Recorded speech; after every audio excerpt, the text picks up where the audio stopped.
మీ business ఏదైనా మీ ఊర్లో promotion చేయాలంటే అది సుమన్ టీవీతోనే సాధ్యం. ఇప్పుడే సంప్రదించండి.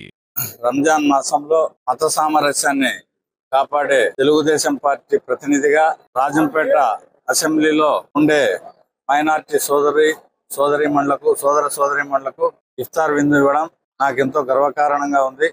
తెలుగుదేశం పార్టీ స్థాపించినప్పటి నుంచి కూడా హైదరాబాద్ పాత బస్తీలో అల్లర్లు రేపి మైనార్టీ సోదరులకు అప్పటి కాంగ్రెస్ హయాంలో అల్లర్లు సృష్టించి మైనార్టీ సోదరులకు నష్టం చేసేటప్పుడు తెలుగుదేశం పార్టీ ఎన్టీ రామారావు గారి హయాం కానీ చంద్రబాబు నాయుడు గారి హయాం కానీ ఎప్పుడైనా కానీ రాష్ట్రంలో మత సామరస్యాన్ని కాపాడడానికి తెలుగుదేశం పార్టీనే ముందుంది. అదేవిధంగా ఈరోజు కూడా రాజంపేటలో మత సామరస్యాన్ని కాపాడటకై హిందూ ముస్లిం భాయి అని మేమందరం కలుసుకొని ఇక్కడ ఈ రంజాన్ ఇఫ్తార్ వేడుకలు జరుపుకోవడం నాకెంతో ఆనందంగా ఉంది.